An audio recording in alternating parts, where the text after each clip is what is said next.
Donc, Shavua Tov. On va parler donc de la paracha de Tetzavé. Et évidemment, puisque la paracha de Tetzavé parle des habits du Kohen Gadol, alors, et des Kohanim, donc on va effectivement parler, comme il se doit, effectivement, des habits du Kohen Gadol et des habits, enfin, des Kohanim en général. Et on va essayer aussi de trouver peut-être une manière d'aborder aussi le problème de l'habit, du vêtement en général, quoiqu'on ne va pas trop s'y attarder. Et donc, pour commencer, on va regarder les versets qui traitent des habits. Et voilà le texte. C'est bon. Donc, voilà. Euh, Ce que l'on voit donc apparaître sur le texte, c'est donc le verset qui dit que Vasita bigde kodesh la Aaron achicha lechavod ou le tifharet. Après une description des habits du Kohen, peut-être on y viendra plus tard, on verra si on a le temps de voir un petit peu quelles étaient les différentes composantes de ces habits et les différents détails. Mais pour le moment, globalement, la Torah demande à Moshe Rabbeinu de fabriquer des habits, l'echavod ou le tifaret. L'echavod, c'est donc en l'honneur de quelqu'un, pour l'honneur, pour le respect, on va dire de cette manière-là, parce que les habits vont donner un certain respect à Aaron, et le tifaret, c'est pour la resplendissance, c'est-à-dire ici dans ce cas-là, c'est pour la beauté, l'esthétique, là, quelque chose comme ça. Il y a au début du chapitre, donc le chapitre 28, on entend donc Dieu dire à Moshe, tu vas fabriquer des habits. À la fin du verset, à la fin du chapitre, pardon, Velivne Aaron, et aux enfants d'Aaron, tu vas faire kutanot, c'est une espèce de tunique, vasita laem avnetim, et tu leur feras des ceintures autour, donc qui viennent tenir cette tunique, et mikbaot ta'aselahem lechavod ou le tifaret. Et tu vas leur faire une espèce de toque, je ne sais pas comment dire, une espèce de chapeau. Et donc, c'est ce chapeau-là qui va être lechavod ou le tifaret. Encore une fois, le même terme est utilisé, c'est-à-dire pour le respect et pour la beauté, pour l'esthétique. Les, les, la Torah, donc, semble dire qu'il y a deux volets, il y a donc deux volets, et ces deux volets je veux dire comme ça, de la volonté de faire les habits du Kohen, des Kohanim et les habits du Kohen Gadol, c'est donc respect et quelque chose comme ça, respect et tiferet et beauté. Alors, je vais quand même montrer, pour qu'on n'ait pas l'air complètement ignorant, je suppose que vous les connaissez, quelles étaient la différence en fait entre les habits des Kohanim et les habits du Kohen Gadol pour qu'on voit quelle était la différence. Alors, par exemple, ici, euh, voilà, je vais vous montrer ça. Je ne sais pas si vraiment c'est le truc, mais voilà, je suppose que vous le voyez maintenant je suppose que vous voyez, je ne vois pas exactement ce que vous voyez, mais donc je suppose que vous avez donc, vous voyez ici l'habit du Cohen, dans Oui, on lequel, voit. oui, vous allez en voir, alors voilà, ce qu'on Ouais, appelle ouais. donc la coutonnette, la tunique, voilà, c'est le truc blanc là, qui recouvre entièrement. Il avait donc, à part ça, ils avaient une ceinture, Avnet, qui est là, c'est cette ceinture qui est là, et la toque dont on parlait tout à l'heure. Ça, c'est le Cohen normal, genre le Cohen global et général. Maintenant, il y avait aussi le Cohen Gadol. Le Cohen Gadol, c'était différent, et le Cohen Gadol, lui, si, je ne sais pas si vous le voyez maintenant aussi, ben, j'espère que Oui, on voit. on voit, là, ça n'a pas On l'air de... voyait. On voyait, mais là maintenant ça s'est arrêté, je ne sais pas pourquoi. Bon, maintenant on le voit là peut-être. Voilà. Là on Ouais, le ouais, voit. ouais. Alors voilà le Cohen Gadol. Eh bien, le Cohen Gadol, ce que l'on voit, c'est qu'il y a beaucoup plus d'habits. Il a la même tunique blanche en dessous. Il a une toque un petit peu différente parce que dessus, il y avait un truc qui était marqué, un- un truc en or dans lequel il y avait écrit le nom de Dieu, Kodesh Lachem. Et il avait par-dessus le éphod avec le Choshen, ce qu'on voit là ici. c'est-à-dire des pierres précieuses, et il avait par-dessus encore un autre habit qui venait recouvrir donc la tunique blanche qu'il avait en dessous.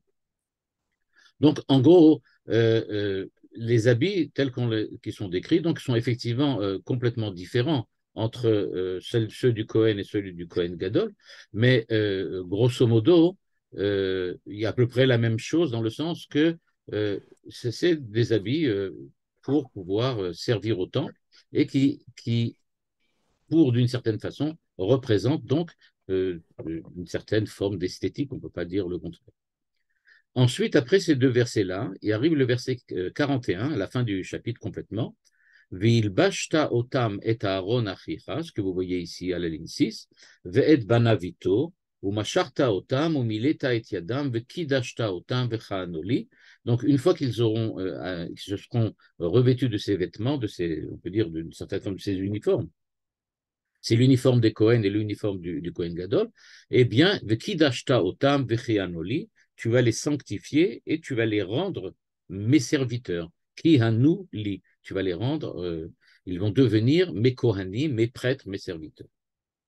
Donc, ça, c'est globalement ce que la Torah demande, et je ne suis pas rentré du tout dans les détails comme on l'a vu, quelle était la différence entre les différentes parties de l'uniforme du Kohen Gadol et des Kohanim. Le Ramban Nachmanide essaye de comprendre, en fait, qu'est-ce que ça veut dire Kavod et Tiferet. Parce que ce que l'on voit quand même, c'est que cet uniforme a pour dessein, au moins en tout cas dans le verset, à respect, quelque chose comme ça, et beauté esthétique. Mais exactement de quoi? Eh bien, Ramban, le Nachmani, donc, nous dit, qu'est-ce que ça veut dire Bigdei Kodesh? Il nous dit, Malbushim ka'elu lavshu amelachim bizmanahu. Il nous dit que, d'après lui, l'uniforme du Kohen Gadol et l'uniforme des Kohanim est en fait recopié des vêtements que portaient alors les rois, les souverains. C'est quelque chose qui ressemblait à ce que il y avait à l'époque chez les souverains. Il est évident que c'est difficile pour nous aujourd'hui de voir exactement ce qu'il portait, mais ce que l'on sait évidemment des recherches archéologiques, c'est que ça ne ressemblait pas vraiment à ça, en tout cas pas de cette manière-là ou de cette façon-là. Nous représentons aujourd'hui l'uniforme du Kohen Gadol d'après les descriptions de la Torah, et donc on a tendance à les simplifier, c'est-à-dire qu'on essaye de faire ce qui ressemble le plus simplement possible à ce qui est écrit dans le verset. Par exemple, le Choshen, on peut dire comme ça, ce qu'il avait sur la poitrine et qui était avec des pierres précieuses, eh bien, nous le représentons comme un espèce de carré dans lequel il avait les 12 précieuses. Il y a des fortes chances pour que ça ne soit pas exactement comme ça, parce qu'on ne voit pas très bien quelle esthétique ça a de voir quelque chose de rigoureusement carré. Mais nous, on n'a pas d'autre possibilité, puisqu'on nous dit qu'il était carré. Donc, c'est-à-dire que même s'il avait il avait des fioritures, ou il avait des décorations, ou il avait un certain nombre d'enjolivements, on n'est pas capable de les refaire parce que la Torah ne nous les décrit pas. On a juste globalement la forme. Donc, on représente ça par un carré. Mais c'est peut-être certainement pas comme ça que c'était fait. Quoi qu'il en soit, il nous dit, c'est pour donner au Kohen Gadol le respect que l'on apportait au roi. Pour lui, il y a donc une espèce d'adéquation entre le rôle du Kohen Gadol et le rôle du Melech, du roi. Et il nous dit par exemple, Vechen ketonet apassim ou ketonet tashbetz. C'est-à-dire, dit-il, regardez, quand on parle par exemple de Yosef, qui avait une ketonnette passim, avec des rayés, qui avait donc une tunique rayée, eh bien, il dit, c'est exactement ce que les Kohanim avaient. Il y avait aussi un fil, le fil avec lequel on faisait la tunique du Kohen Gadol, elle était aussi avec différentes couleurs. Donc, il nous dit, on voit bien, par exemple, des versets de Malachim, dans le livre de Malachim, que le roi portait ketonnette passim. Les enfants du roi portaient ketonnette passim. Donc, il dit, c'est ça, c'était la façon dont étaient habillés les rois à l'époque. Et il dit d'ailleurs, ligne 10, Outrelet gamkayom lo ilbash ishrut mimalche akum. Personne n'a d'habit bleu azur, bleu ciel, c'est surtout pour les rois. Les rois ont des habits royaux, et donc des habits d'apparat dans lequel on voit beaucoup apparaître la couleur bleu azur. Donc, nous dit-il, euh, c'est pour cela, et c'est comme ça qu'il était habillé, et donc il faut voir que la Torah demande que on respecte le Kohen Gadol comme on respecte le souverain, comme on respecte le roi. Et donc le but, c'est de donner au Kohen Gadol un petit peu de la souveraineté royale. Évidemment, il n'est pas le roi. Et d'ailleurs, la Malacha dit que dans le Beth Amikdash, dans le Mishkan, les rois de la dynastie de David avaient le droit de s'asseoir, alors que tout le monde devait par respect rester debout. Donc on voit bien que même le Kohen Gadol qui n'a pas le droit de s'asseoir, comparé au roi, il est certainement d'un niveau inférieur, puisque lui, il doit rester debout, alors que le roi a le droit d'être assis. Mais il n'en demeure pas moins qu'on essaye de donner à ce Kohen Gadol quelque chose de la souveraineté. Ce qui ne veut pas dire, évidemment, qu'il ait une quelconque prérogative politique. Ce n'est pas à lui de diriger le peuple. Mais ce qu'on veut montrer, c'est que d'une façon, en tout cas symbolique, le Kohen Gadol représente la souveraineté, représente le souverain. Mais le souverain du Beth Amikdash n'est évidemment pas le Kohen Gadol, c'est Dieu. Donc, il n'est pas le véritable souverain, mais il est celui qui représente d'une certaine façon le souverain du monde, c'est-à-dire Dieu lui-même. D'où le fait que ces habits avaient donc cet aspect, on peut dire, un peu royal. Dans le verset donc, que vous voyez ici à la ligne 6, dans lequel il dit qu'on va sanctifier le Kidashta Otam Vekanoli, eh bien, il nous dit que ça veut dire que les habits à Begadim Tzrichim Asiya Lishman. On va le voir. Pourquoi s'adresse-t-on à Chachmelev? Pourquoi s'adresse-t-on à des artistes qui sont des sages du cœur? Eh bien, parce qu'il y a ce qu'on appelle Asiya Lishma. C'est-à-dire que les habits du Kohen Gadol sont un petit peu comme les téphilines que nous mettons aujourd'hui. En effet, les téphilines, on doit les faire aujourd'hui d'après la halakha Lishman. C'est-à-dire que quelqu'un qui s'amuserait à fabriquer des téphilines, on n'aurait pas le droit de les mettre sur le bras et de les utiliser durant la prière, parce que celui qui les a fait pour s'amuser, les a fait pour s'entraîner. Il faut véritablement que quand on les fabrique avec l'intention d'accomplir la mitzvah de téphilin. Eh bien ici, c'est la même chose avec les habits du Kohen Gadol. Quand on devait les fabriquer, toutes les étapes de la fabrication des habits, des vêtements, devaient être accompagnées par une intentionnalité de la part de ceux qui le fabriquaient, à savoir l'intention que cela soit fait au nom de la mitzvah, au nom du commandement de Dieu. Et donc, si quelqu'un, chez lui à la maison, en étant très doué, recopiait ses habits et les refaisait, eh bien, le Kohen Gadol n'aurait pas le droit de s'en revêtir parce qu'il n'y a pas eu d'intention particulière et qu'on l'a fait simplement pour le faire. Mais on a donc besoin des chachmelev, ceux qui sont capables, durant toute la fabrication de l'habit, d'avoir l'intention de faire quelque chose de saint, de faire quelque chose, je n'aurais pas dit peut-être de saint, mais plutôt, comme dirait Emmanuel Lévinas, de sacré, mais en tout cas, quelque chose qui doit être en rapport et en relation avec la sainteté. Et donc, c'est pour cela, dit le Rambam, Nachmanide, qu'on parle de kidashta, sanctifié. Il faut savoir le faire, il faut savoir le faire, et même quand on le donne au Kohen, on dit au Kohen, fais attention, tu n'as pas le droit, et c'est une des discussions qu'on retrouve dans la Gemara.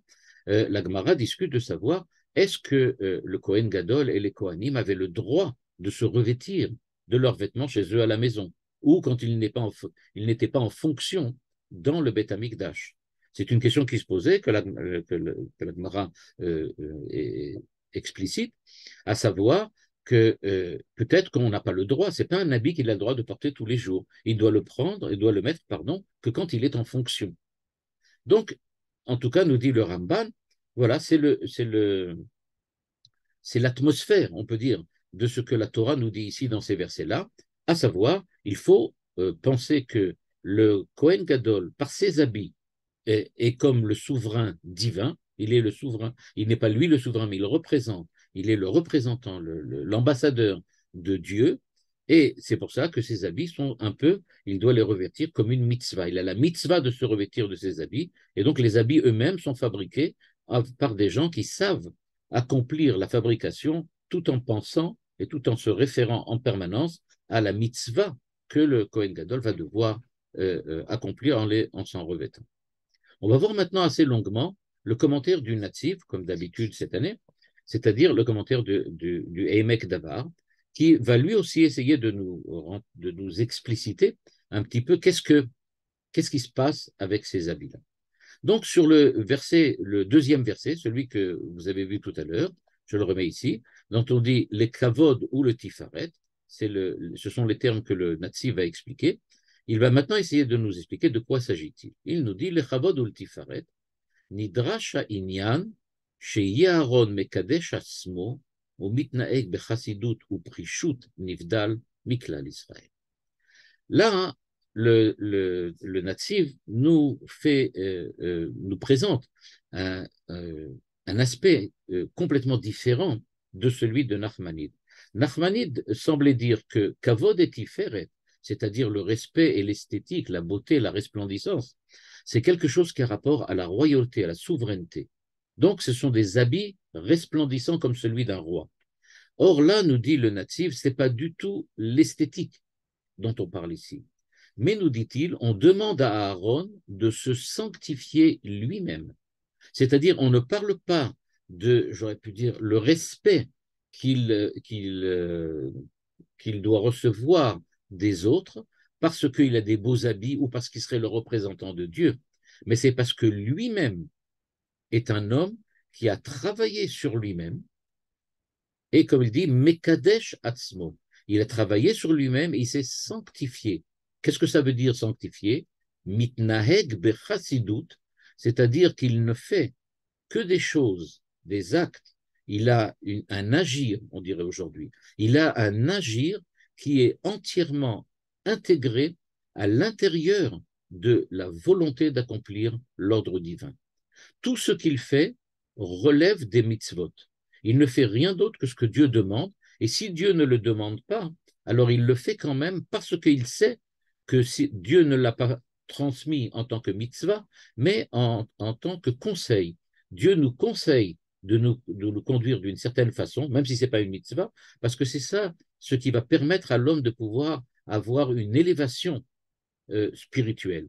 Or, il nous dit donc, mitnaek bechassidut. Chassidut, c'est faire tout ce que Dieu demande et même plus. C'est-à-dire avoir pu repérer, comme nous dit le Messilat Yesharim, avoir pu repérer les intentionnalités de Dieu à l'intérieur du corpus des halachot, c'est-à-dire savoir ce que Dieu attend de nous par les halachot. Les halachot nous disent quoi faire, mais il a la possibilité d'être chassid, ça veut dire la possibilité de savoir ce que Dieu demande par l'intermédiaire de ces mitzvot. Il veut qu'on ait un certain état d'esprit, un certain état de conduite. Eh bien, nous dit le Nativ, c'est ça ce que l'on demande au Kohen Gadol. Ou beprishut, c'est-à-dire qu'il doit être absolument éloigné, en dehors de toute volonté de jouissance. Nivdal miklal Israël. Il doit donc être élevé au-dessus de l'Assemblée d'Israël. Et donc, d'après le Nativ, quand on parle de Kavod et Tiferet, donc on parle de quelqu'un d'exceptionnel, d'un être d'exception. Le Kohen Gadol était un être d'exception. Il avait une conduite absolument sublime et il était au-dessus du peuple, ce qui faisait qu'il avait des habits qui étaient les Chavod ou le Tiferet. Ce n'est pas les habits qui créaient chez lui, j'aurais pu dire, le respect et la resplendissance, c'était lui-même, grâce à son travail personnel sur lui-même et à son élévation spirituelle. Et donc, nous dit-il, cela, ça peut véritablement s'accomplir que si, vezé, ifsharela beofen, שיהיה נכבד בעיני הבריות, שידעו ויבינו כי הוא במעלה עליונה מהם, ולא יחשבו זאת לרמות רוח. Le natif nous dit, le problème, c'est que, et là je vais faire le parallèle avec ce que j'ai dit un petit peu précédemment au nom de Nachmanide, au nom du Ramban.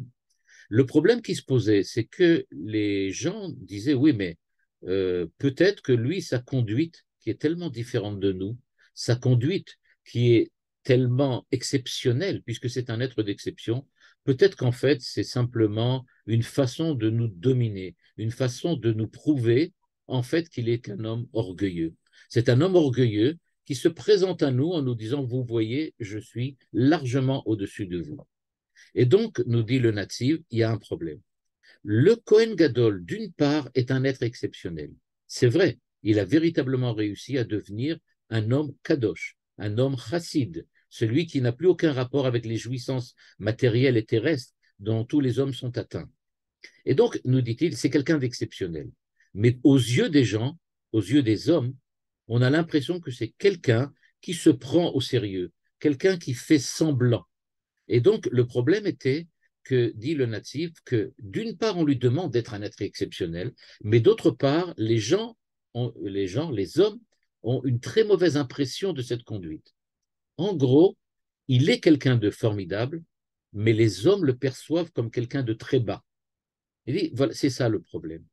Et donc, l'habit du Kohen Gadol était venu rétablir l'équilibre qu'il devait avoir.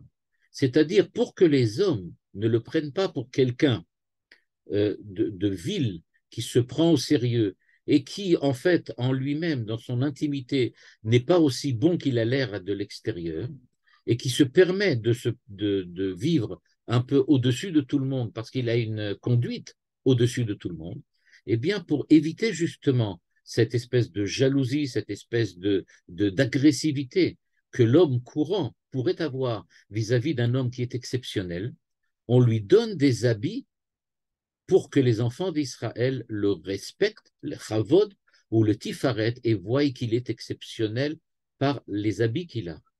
C'est-à-dire que les habits le présentent comme quelqu'un de resplendissant, comme quelqu'un qui mérite le respect. Et là, on a besoin effectivement de ce que le Nachmani nous a enseigné. Au fond, c'était peut-être la copie des habits des souverains.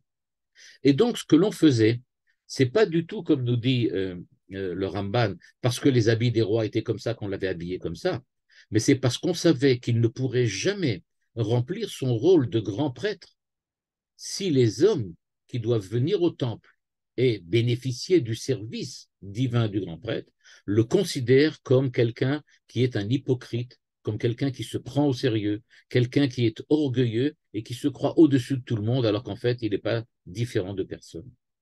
Eh bien, c'est précisément cette tension permanente qu'il y a entre le dirigeant religieux et l'assemblée de ceux qui, en fait, bénéficient du service divin de ce dirigeant religieux, qu'on lui a demandé de s'habiller avec des habits exceptionnels. C'est-à-dire donc que quand on voyait le Kohen Gadol, on était directement, il inspirait le respect, il inspirait, j'aurais pu dire, la kedusha. Et c'est pour cela qu'on lui demandait de mettre ses habits, afin de permettre aux hommes d'accepter facilement, d'accepter naturellement le fait que c'est lui qui va maintenant diriger le service divin, le service du temple, le culte que l'on faisait au temple. Je voudrais juste rappeler un enseignement du Rav Ashkenazi Manitou qui insistait sur le fait qu'aujourd'hui, peut-être que les deux personnes, les deux personnalités de la Torah les plus importantes dans le livre de Shemot et pratiquement jusqu'à la fin de la Torah, à savoir Moshe, Aaron, c'est-à-dire les deux frères, eh bien, en fait, ils avaient tous les deux rôles différents. Et ces deux rôles, on les retrouve, disait Manitou, un petit peu dans notre Beth Knesset, notre synagogue aujourd'hui, quand on parle du rabbin et que l'on parle du chazan, c'est-à-dire du ministre officiant. Alors, ce qui est intéressant en français, c'est qu'on parle le ministre officiant. C'est-à-dire, ministre, c'est une certaine forme de souveraineté. Officiant, évidemment, c'est celui qui fait l'office, c'est-à-dire celui qui fait la prière, celui qui dirige le culte.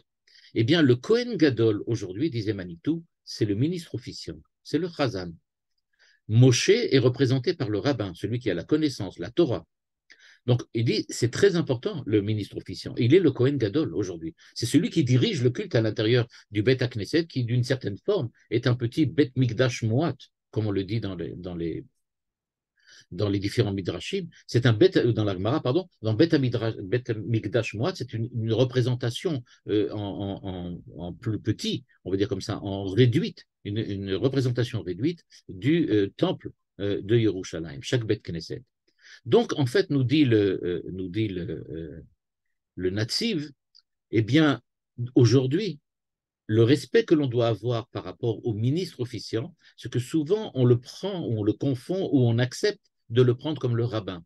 C'est-à-dire, on accepte de lui donner quelque chose de la souveraineté. On accepte de lui donner le respect que l'on donnerait à quelqu'un qui a la connaissance de la Torah, qui représente la Torah, qui représente la volonté de Dieu, c'est ce que le rabbin devrait en fait représenter.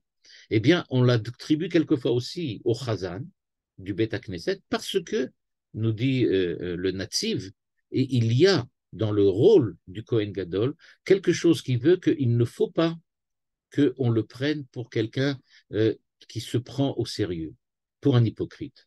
Et c'est, semble-t-il, naturel de le considérer comme ça, parce qu'on a du mal à accepter que quelqu'un soit devenu kadosh au point qu'il ait, un comportement qui soit tellement différent d'une autre et qu'il en fait se conduise de façon qui nous semble à nous tout simplement relever de l'orgueil et de tout autre peut dire midot, mauvaise midot, c'est-à-dire de mauvais comportements moraux. Et donc, nous dit le Netziv, c'était ça le but des habits du Kohen. Ve'evinu misé, qui chafetz Hashem bi'ikaro, de ligne 16, c'est Dieu qui lui a attribué cette place dans la société.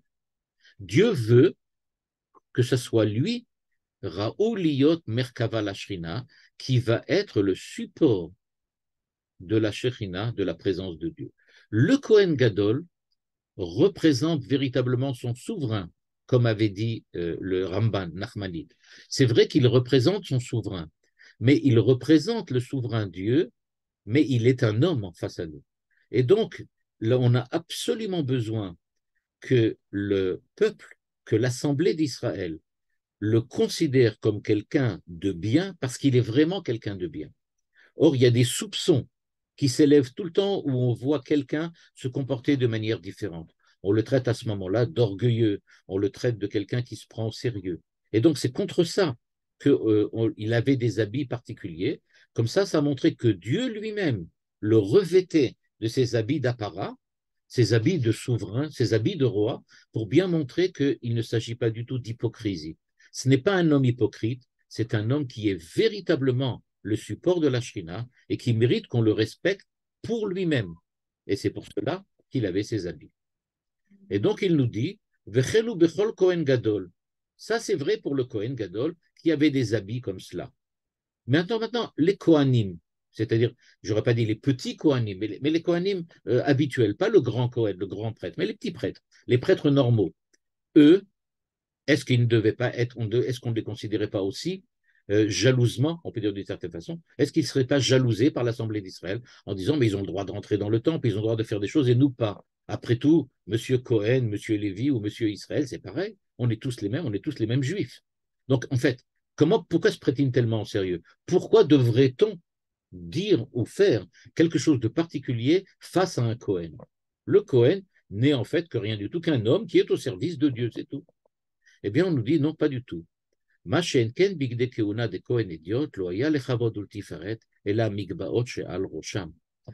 nous dit le verset, eux aussi devaient mériter le respect, un respect qui devait être un respect, encore une fois, qui ne devait pas être, qui devait effacer la jalousie et le soupçon que l'homme courant pouvait avoir face à quelqu'un qui a un rôle particulier d'un point de vue religieux et que l'on peut supposer d'être un hypocrite qui se prend au sérieux et utilise sa fonction pour s'élever au-dessus des hommes alors qu'en fait il ne le mérite pas. On dit non, leur chapeau, leur toque, elle était justement les chavod ou le tifaret. Ce n'était pas l'ensemble des habits qui provoquait le respect des enfants d'Israël, c'est juste la toque. Le fait qu'ils avaient ce chapeau particulier, que aujourd'hui évidemment on ne sait pas exactement de quoi il avait l'air, mais on ne peut pas évidemment se le représenter, mais c'est pour nous permettre à nous, l'Assemblée d'Israël, de voir en eux quelque chose de particulier. Le Netziv continue et explique dans le verset 40, celui que vous voyez ici, que je vous avais montré, que les mikbaot, ta'ase lahem le chavod ou le tifaret, que les chapeaux qu'ils portaient étaient le chavod ou le tifaret, euh, il y a, nous dit le Nativ, Emiyu mechubadim be'ene Israël. C'est-à-dire qu'ils sont en fait, ils devaient être respectés par les enfants d'Israël. C'est-à-dire que le Nativ nous dit, naturellement, un homme qui voit, comme je l'expliquais tout à l'heure, qui voit un comportement différent de la part d'un homme qui a une fonction particulière est persuadé qu'il s'agit d'une façon hypocrite pour lui d'utiliser sa fonction pour s'élever au-dessus de nous.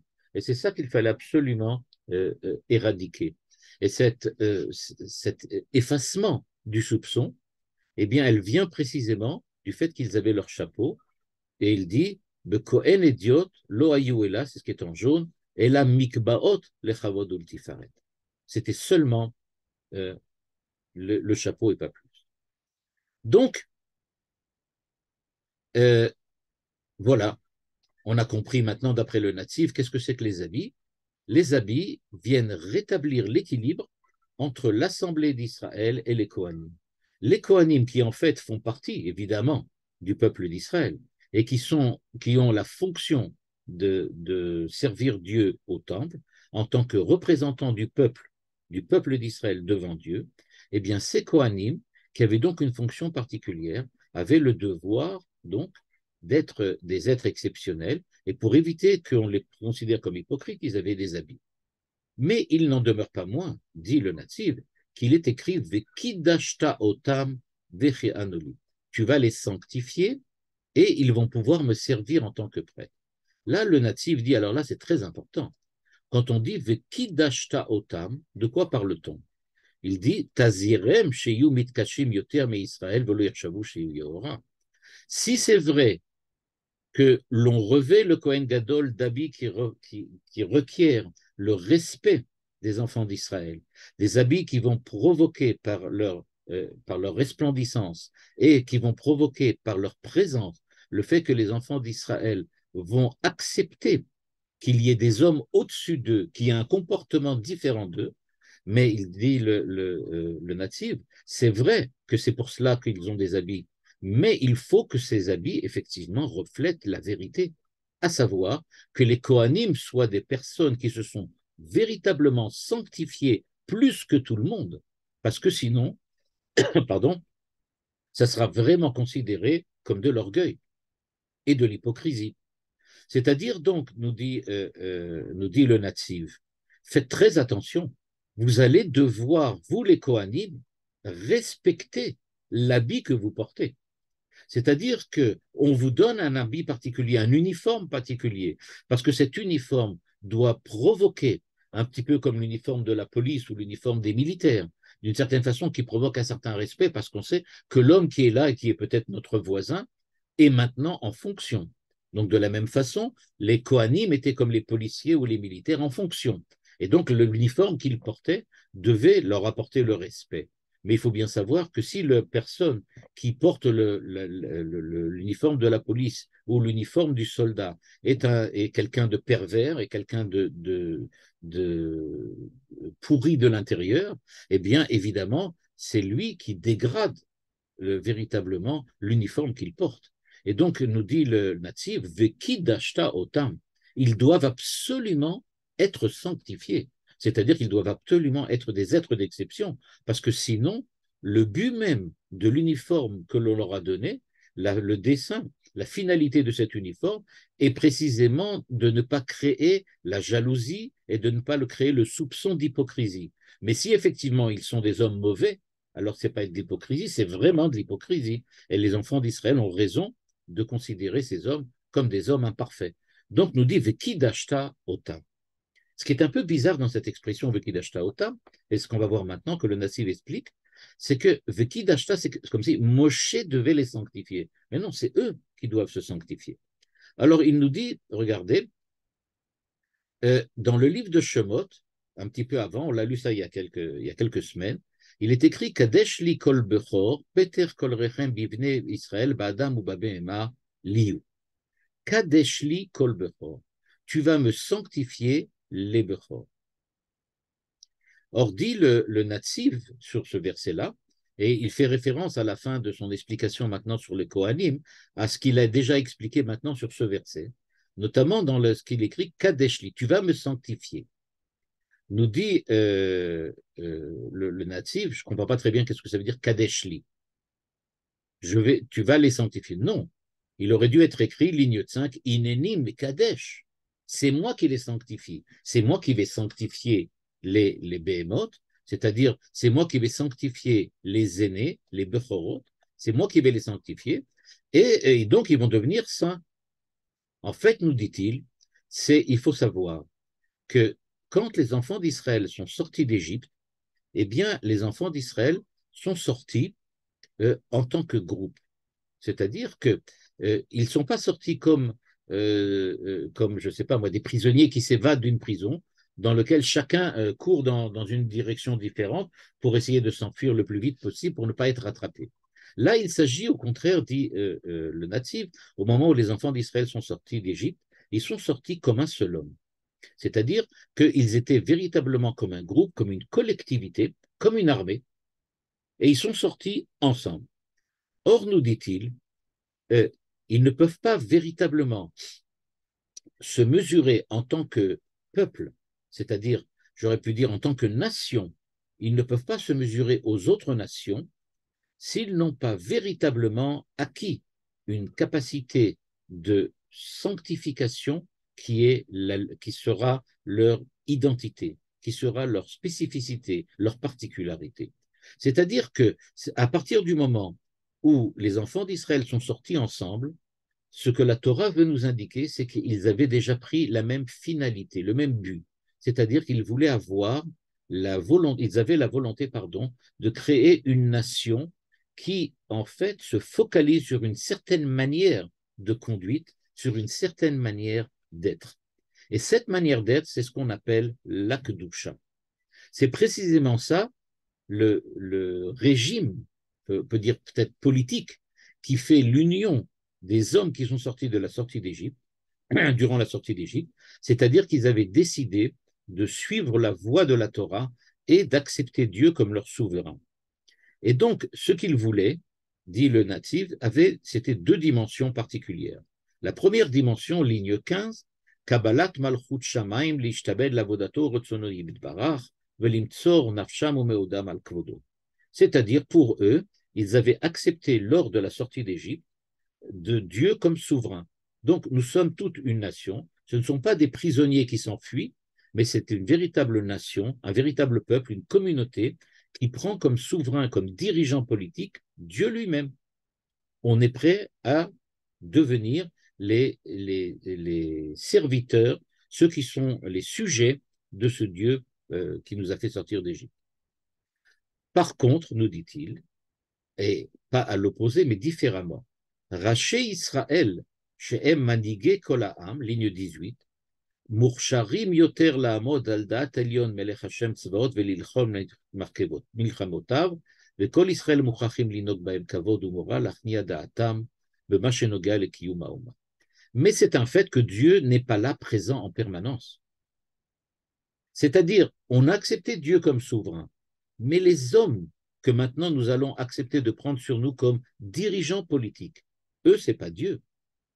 Et donc, ces dirigeants-là, en fait, dit le Netziv, les enfants d'Israël, lors de la sortie d'Égypte, ils les ont acceptés, ces dirigeants, comme les représentants du souverain. En fait, ce que nous avait dit le Ramban, il nous avait dit, et le Netziv au début, il faut accepter, il faut savoir accepter les Kohanim et le Kohen Gadol comme les représentants de Dieu.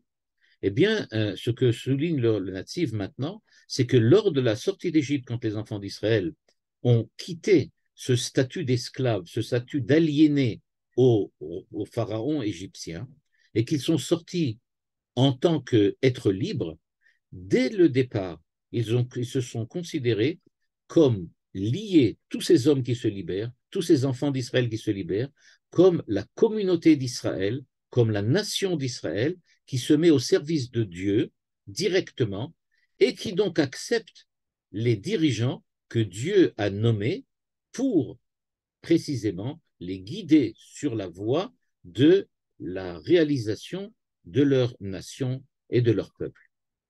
C'est-à-dire que les dirigeants vont devenir véritablement les souverains d'Israël dans ce sens qu'ils représentent la souveraineté divine et donc il faut les respecter de la même manière qu'on respecte le souverain, à savoir Dieu lui-même. Et donc nous dit le natif, il y a quand même un petit problème. Biot Israël bamidbar vaya Hashem olech lifnem lo nitzrochu kol kach lerachet tzava amorcharim liot lekar beyoter. En fait, nous dit le natif, si on regarde la période qui a suivi la sortie d'Égypte, c'est-à-dire les 40 ans d'errance des enfants d'Israël dans le désert, ils n'avaient pas véritablement besoin de dirigeants politiques, parce que Dieu était là présent, et c'est Dieu qui faisait la guerre, et c'est Dieu qui les aidait, et c'est Dieu qui les punissait, et c'est Dieu qui les récompensait. Donc Dieu était là tout le temps. Donc ils n'avaient pas véritablement besoin de dirigeants. Mais ces dirigeants, on leur demande d'être des êtres d'exception. On leur demande de savoir être les représentants de Dieu, et pas simplement des hommes, parce qu'ils doivent acquérir le respect, de la même manière qu'on a vu que le Kohen Gadol doit le faire. C'est-à-dire que le respect que l'on doit avoir face au Kohen Gadol, c'était au fond le respect que l'on demandait aux enfants d'Israël dans le désert d'avoir face à Moshe et à Aaron, c'est-à-dire ceux qui dirigeaient le peuple. Mais a priori, on n'avait pas tellement besoin de Moshe et Aaron. On pouvait directement demander à Dieu de le faire. Mais nous dit le natif, Be'eret Israël, ligne 22, ou Mikol Sheken Bagalut Echeach Ladig Alatzmam Rashim Ursharim. Mais ça n'est pas du tout le cas quand on est rentré sur la terre d'Israël après les 40 ans de désert, et ensuite quand les enfants d'Israël ont été exilés après la destruction des deux temples, là c'est complètement différent. Il faut que les dirigeants, et ici le natif parle évidemment des dirigeants de communauté, il ne parle pas ici de Moshe et d'Aaron, il parle de ceux qui ont la fonction de diriger la communauté, et ce que Manitou nous a dit, c'était que ces dirigeants, c'est le Moshe et le Aaron de notre époque, à savoir le rabbin de la communauté et le chazan de la communauté. Eh bien, il faut que ce soit des hommes d'exception. C'est ce que dit ici le natif. On demande aux enfants d'Israël dans le désert d'avoir du respect pour Moshe et Aaron parce qu'ils vont représenter, Moshe et Aaron, les dirigeants que les enfants d'Israël auront durant toute leur histoire, y compris durant la période en Israël et la période en Galoute. ואם המוכשרים לכך ואימה ראשי ישראל אינם משקיעים דעתם לעבודת השם והנהגה לישראל לזה, הרי הם משחיתים את הכלל. Et là, c'est quelque chose d'exceptionnel que nous dit le natif. Et si ces dirigeants, aussi bien à l'époque de la Galoute, c'est-à-dire quand les enfants d'Israël sont seulement sous forme de communauté, ou bien même sous la forme du retour ici en Israël, eh bien les dirigeants politiques doivent être des gens qui réfléchissent, pensent, investissent et se consacrent à Avodat Hashem. Ils doivent aussi être des gens qui ont tout le respect moral, le respect de sanctification qu'il faut avoir quand on est quelqu'un qui représente Dieu lui-même. Et il nous dit, s'ils ne le font pas, eh bien, ça ne peut provoquer que des catastrophes. Donc, nous dit le natif, c'est cela ce que l'on demande, en fait, au Kohen. Quand on dit que le veki dashtam, tu vas les sanctifier, c'est-à-dire que tu vas devoir choisir des êtres d'exception qui vont devoir se comporter comme des hommes particuliers, des hommes élevés, des hommes, comme dit le pasuk, Mishirmam vemala, qui sont largement au-dessus du peuple, comme le roi Shaoul, par exemple, qu'on dit qu'il était Mishirmo vemala, c'est-à-dire qu'il était, de par son comportement kadosh, son comportement moral, son comportement de sainteté, il était largement au-dessus de tout le monde. Et c'est cela ce que l'on demande. Et donc, l'expression Vekidashta, tu vas sanctifier, eh bien, nous dit le natif sur le pasuk de Shemot, Ve'amar Hashem le Moshe, Kadeshli. Comme il dit aussi Vekidashta, tu vas sanctifier le Kohen, eh bien, tu dois aussi sanctifier le Bechor, qui qui tenait la fonction du Kohen avant que l'on choisisse les Kohanim et les Levim, comme vous vous rappelez que les Bechorot, les aînés de toutes les familles, avaient en fait fauté au moment de la faute du veau d'or, et c'est pour cela qu'ils avaient perdu donc la possibilité d'être des Kohanim. Donc, il nous dit, de la même manière que on doit sanctifier les Bechorot, c'est-à-dire qu'ils doivent être des êtres particuliers, c'est-à-dire des hommes d'exception, et bien de la même manière, le Kohen doit l'être pour mériter le respect qu'on va lui donner, grâce à ses habits, grâce à sa toque. Ve'amar Hashem ba'adam ou ba'behema, et Dieu va très loin en disant be'adam ou ba'behema, pas seulement les hommes, mais même les animaux. להשוות בכור אדם ובכור בהמה כל אחד בערכו, וכמו בכור בהמה הוא קדוש מרחם לקורבן, מכל מקום מצווה להקדישו בפה, כך כל ראש ישראל, מלבד שנדרש לו להיות עולה בדעת ובשערי ראשונות להליכות עולם, מה שאין שערי תלמידי חכמים נושא חרב של תורה נזכחים לזה, עוד המה מוכרחים להיות מצוינים, גם בחרבה של תורה גם כן, c'est-à-dire on doit il dit, de la même manière que les animaux ont été choisis, le premier-né de chaque animal, donc c'est celui qui a été choisi, de la même manière, le Bechor a été choisi, et donc c'est vrai que tous les enfants d'Israël doivent être des gens exceptionnels, que tous les dirigeants doivent être encore plus exceptionnels que les autres, mais eux, les Bechorot, devaient avoir en plus cette capacité d'être souverains et de diriger, de mettre en place un régime politique qui soient capables de diriger les enfants d'Israël. Et c'est ça ce qu'on leur demande de faire en étant des êtres d'exception d'un point de vue religieux, d'exception d'un point de vue moral et éthique, et d'exception du point de vue de la conduite politique. C'est-à-dire que ça doit être des politiciens qui sont des hommes religieux du point de vue de leur capacité, des hommes moraux, des hommes qui sont capables d'avoir une véritable élévation spirituelle pour devenir les dirigeants d'Israël et ainsi permettre à Israël, eux aussi, d'être les véritables sujets de Dieu. Et le Rav Hirsch, on va le voir maintenant. Donc, si je reviens donc, le Ramban et le Nativ, si on va donc sur les deux explications, le Ramban et le Nativ vont plus ou moins dans la même direction, quoique de manière différente, à savoir que tous les deux pensent que c'est quelque chose qui doit provoquer le respect, pardon, quand je dis quelque chose, je parle donc évidemment de l'uniforme des Kohanim, ça doit provoquer le respect des enfants d'Israël, et c'est pour cela que on leur demande de s'habiller parce qu'on ne veut pas qu'il y ait un rejet de la classe politique par le peuple. Or, c'est un peu d'actualité aujourd'hui, c'est-à-dire que le fait que l'ensemble du peuple, l'ensemble d'Israël, l'ensemble des hommes de la communauté n'ont pas confiance dans les dirigeants politiques parce qu'ils les considèrent comme des hypocrites, vient du fait qu'ils n'ont pas un comportement moral, qu'ils ne sont pas des gens sains et qu'ils ne savent pas diriger, ils n'ont pas suffisamment de capacité politique. Eh bien, nous dit le Nativ, leur donner un uniforme, c'était leur permettre d'éliminer ces soupçons, mais évidemment, dit le Nativ, que si effectivement leur comportement est véritablement moral. À ce moment-là, effectivement, l'uniforme peut aider. Mais quelqu'un qui porterait cet uniforme et qui serait quelqu'un de pervers, quelqu'un de pourri, évidemment, il n'y a aucune chance que ça le sauve de quoi que ce soit, parce que les soupçons du peuple et les soupçons des hommes sont véritablement justifiés. Bigde Keuna, nous dit le Rav Hirsch, et lui va dans une autre direction, quoique pas complètement différente, parce qu'en fait, on parle toujours des Kohanim et de l'uniforme. On ne peut pas aller très loin. Mais il voit ça d'une manière différente. En fait, nous dit-il, le Kohen, c'est un monsieur X, monsieur Y.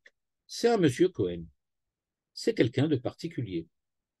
Et donc, nous dit-il, quand il va au temple, eh bien, tous les voisins de monsieur Cohen savent qui est monsieur Cohen, et ils connaissent les colères de monsieur Cohen, et ils connaissent les défauts de monsieur Cohen, et ils connaissent tous les petits désavantages et avantages de la conduite de monsieur Cohen.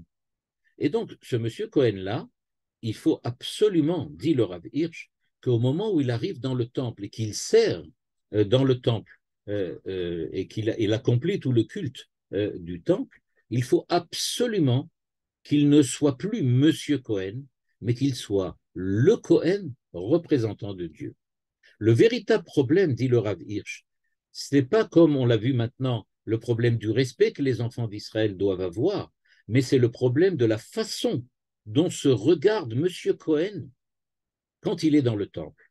Et c'est les habits et l'uniforme qu'on lui demande de mettre, c'est précisément pour que M. Cohen accepte de perdre cette espèce d'individualité qui fait son identité même et qu'il devienne, du point de vue de son identité, un Cohen, c'est-à-dire le représentant de Dieu. Je lis le texte maintenant. Les bigdei keuna, dit le Rav Hirsch, rak al yadam mitkaen a Cohen. C'est à ce moment-là que le Cohen devient un Cohen. Je voudrais peut-être prendre l'exemple qui est vraiment le plus simple pour nous, qui est une évidence pour nous. Tout le monde ici est soldat, tous les hommes, en tout cas dans les tranches d'âge qui sont celles qui sont recommandées, sont des soldats. Mais quand ils sont dans la vie, ben, ils sont monsieur un tel et madame une telle. Quand ils arrivent à l'armée, ils revêtent l'uniforme de l'armée et maintenant ils sont un soldat. Ça n'a plus de rapport. On oublie que c'est monsieur X et madame Y, c'est devenu des soldats. Et donc, ce qui se passe là, nous dit le Rav Hirsch, c'est exactement la même chose. Les Kohanim doivent absolument abandonner tout ce qui faisait leur individualité, tout ce qui faisait leurs petits défauts et leurs grandes qualités peut-être. Ils doivent tout abandonner pour maintenant être uniquement au service de Dieu, à l'intérieur du temple, pour accomplir le culte du temple. Et il nous dit, en fait, il faut savoir que c'est vrai que certains individus ont de grandes qualités, mais la plupart d'eux ont surtout de nombreux défauts. Et donc, nous dit-il, Akol Meleat Chesronot. Leur individualité est surtout remplie de défauts. Et le fait que ça soit rempli de défauts, rempli d'erreurs, rempli de mensonges, fait qu'on ne peut pas accepter que M. X Cohen vienne au temple et serve pour Dieu quand il est encore complètement imbibé de cette personnalité remplie de défauts qu'il avait en tant qu'être particulier, les colères qu'il avait sur sa femme, ses enfants et ses voisins. Donc, nous dit-il, il faut qu'il sorte de son individualité. C'est pour cela qu'il est écrit qu'on utilise le mot beged qui ressemble à pakad. Il doit devenir maintenant quelqu'un de différent. Et il nous dit de la ligne 6 à la ligne 8, à begadirim mesamlim kosher musari, sheken nitnu la'adam midei abore kedei la'atzilo mita'ut be'emit, הלבישה מסמלת כניסת האישיות לתוך מעלה או אופי מיוחדים. בגדי הכהונה מבטאים אם כן את אופי הכהונה. On dit donc, dit le Rav Hirsch, que quand on demande à monsieur Moshe Cohen de venir au temple pour être ce mois-ci-là le Cohen qui va aider dans le culte du temple, quand on demande à monsieur Moshe Cohen de venir, il va se revêtir de cet uniforme du Cohen, et à partir de maintenant, il va devenir quelqu'un dont la personnalité n'a qu'une seule forme, la forme Cohen. Il ne devient plus Moshe Cohen, il devient un Cohen. Il doit devenir le Cohen, c'est-à-dire celui pour qui, on l'avait vu chez le Ramban, on l'avait vu chez le Natziv, c'est celui qui est tout le temps se comporte comme un être d'exception, tout le temps moral, tout le temps avoir le souci de Dieu, se consacrer uniquement à ce qui a rapport avec le travail et le service du temple, et rien qui n'a de rapport avec sa propre vie et sa propre particularité. J'avais entendu une fois du Rav Tzvi Tao, Shlita, que quand quelqu'un arrive à l'armée, eh bien, il faut savoir qu'il doit laisser à la porte de la base de l'armée tout ce qui fait son être particulier, tout ce qui fait son identité civile. Il n'a plus aucune identité civile, il est devenu quelqu'un qui est au service du peuple. Il doit oublier qui il est. Aller au service militaire, je me rappelle, il nous avait dit ça avant qu'on parte au service militaire, il a dit ça veut dire devenir l'Assemblée d'Israël, devenir le Klal Israël. Je ne suis plus Monsieur X, je ne suis plus Monsieur Shmuel, je ne suis plus Monsieur Moshe. Je suis devenu un soldat, c'est-à-dire quelqu'un qui est au service de l'Assemblée d'Israël, du peuple d'Israël, de la nation d'Israël. Et donc, j'ai aucune revendication personnelle. Je ne suis pas là pour essayer de trouver, je ne sais pas moi, les raisons de devenir quelqu'un d'un être d'exception, d'utiliser à mon propre profit le fait que maintenant, puisque je suis avec l'uniforme, je vais pouvoir avoir des droits et des privilèges particuliers. Pas du tout. Je suis là, j'ai ces privilèges parce que la nation, le peuple, la communauté me l'ont donné afin de remplir un certain rôle. Et c'est ça qu'on me demande de faire, de remplir ce certain rôle. Et j'avais entendu aussi un autre rave qui nous a dit, au moment où on est parti à l'armée, sachez que la valeur, la chose la plus importante pour nous les hommes, c'est le temps. Le temps, c'est ça, c'est la vie. La vie, la vie particulière de chacun d'entre nous, c'est le temps qui passe et que nous utilisons. Utiliser le temps, ça veut dire en fait vivre. Je vis, c'est-à-dire que j'utilise mon temps. Alors quelquefois je fais des bêtises, quelquefois ou souvent je le perds ce temps. Mais il n'empêche que c'est ça la vie. La vie, c'est savoir utiliser son temps, chacun comme il le pense, chacun comme il le doit. Mais nous dit-il, quand vous êtes à l'armée, le temps que vous avez ne vous appartient plus. Ce n'est pas votre temps particulier. Le temps, les minutes qui passent ne sont pas les vôtres. Donc, ça ne sert à rien de dire, par exemple, beaucoup de gens se plaignaient qu'à l'armée, on perd du temps. Alors, ils disaient, on ne perd pas de temps parce qu'il n'est pas à toi. Le temps, c'est celui que tu as reçu maintenant de Klal Israël, de l'ensemble d'Israël, de la communauté d'Israël. C'est ça ce que tu as reçu. Eux, ils ont maintenant c'est leur temps à eux qu'ils t'ont donné. Et c'est toi qui vas l'utiliser parce que eux demandent que tu l'utilises selon ce que eux veulent que tu fasses.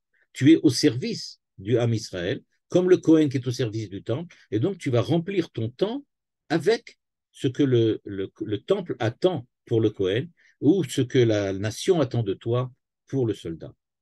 Et donc, nous dit-il, Abegadi marchirim et à Cohen la avod avodat kodesh. C'est pour lui permettre de faire Avodat Kodesh, parce que lui, il fait Avodat Chol. Le Kohen, quand il est dans la vie courante, il est Avodat Chol, c'est pas un Kohen.